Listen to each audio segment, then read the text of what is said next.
Hello and welcome dear viewers, you're still watching us on ERi-TV, presenting you the domestic and international news prepared for this session live from our headquarters in Asmara.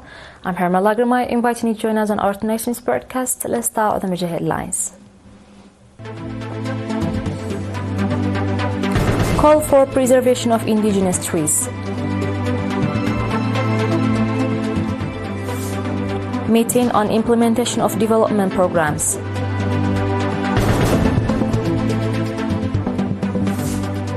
President Ruto signs $950 million deal in China, strengthens Kenya and China ties.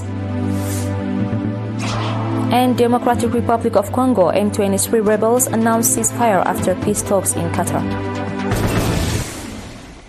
In our detailed domestic news, the head of Forestry and Wildlife Control in the southern Red Sea region, Corporal Mohammed Ahmed, has called for integrated efforts to preserve the forests and wildlife of the southern Red Sea region.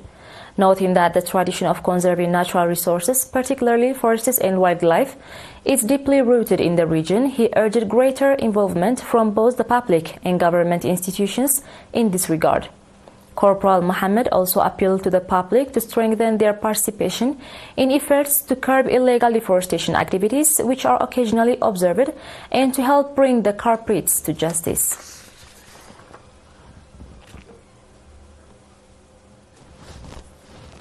In other news, Mr. Rezana Araya, administrator of the current subzone, held a meeting with local residents focusing on the implementation of development programs, particularly water and soil conservation efforts.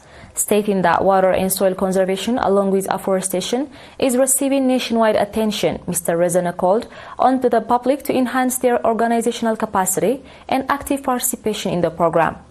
He also encouraged parents to monitor the academic performance of their children and urged relevant institutions to conduct ongoing awareness campaigns to boost students' interest in education. The participants held extensive discussions on the matters raised during the meeting and adopted various recommendations.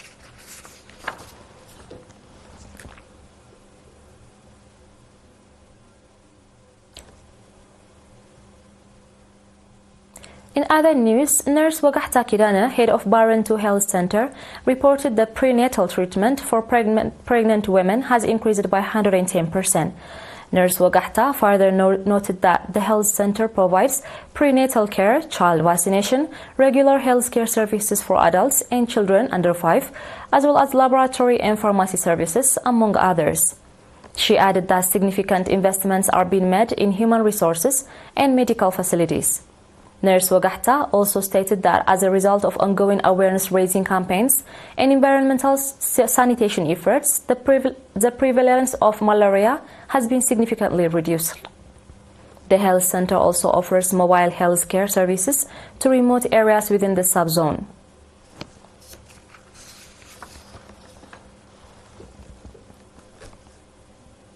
Dear viewers, do stay tuned for our international news right after the short break.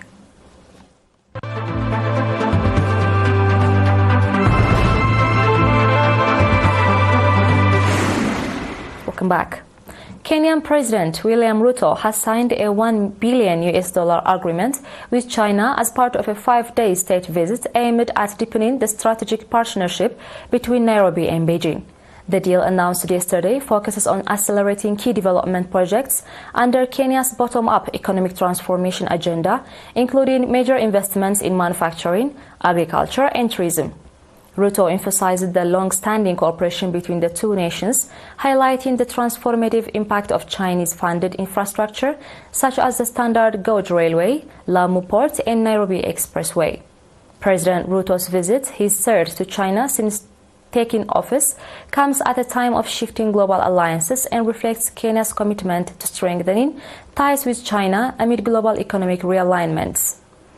Moreover, Chinese President Xi Jinping and Azerbaijani President Ilham Aliyev announced the establishment of a comprehensive strategic partnership between the two countries as they held talks in Beijing yesterday.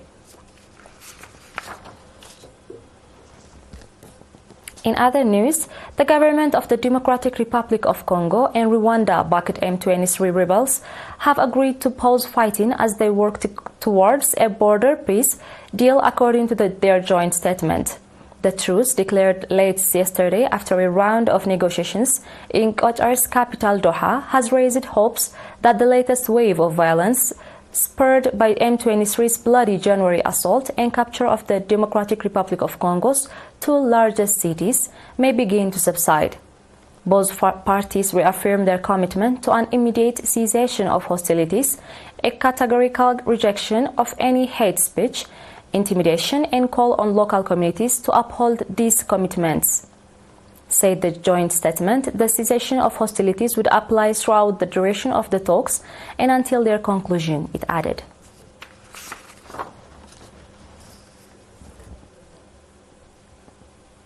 On our today's last news, a powerful earthquake struck beneath the Sea of Marmara yesterday, sending tremors rippling across the region, including Turkey's most populous city, Istanbul.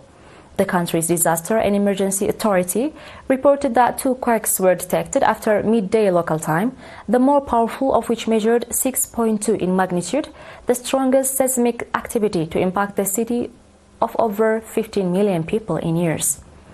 There were no immediate reports of damage or injuries. However, videos circulating online apparently captured the quake's unsettling effects from as far as 80 kilometers away.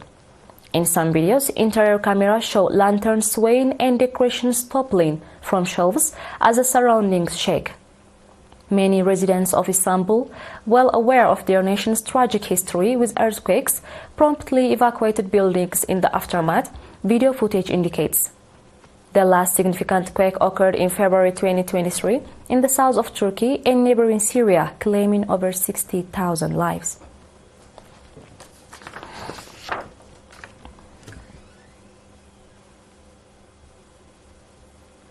Dear viewers, we are done with the news prepared for this session, and now it's time for a quick recap of the major headlines.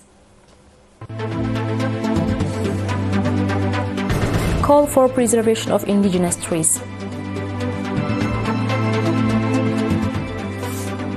Meeting on implementation of development programs.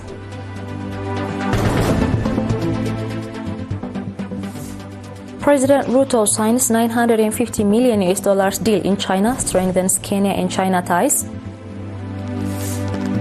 And Democratic Republic of Congo, M23 rebels announce ceasefire after peace talks in Qatar. Ladies and gentlemen, that was all for tonight. Thank you for joining us and have a blessed one.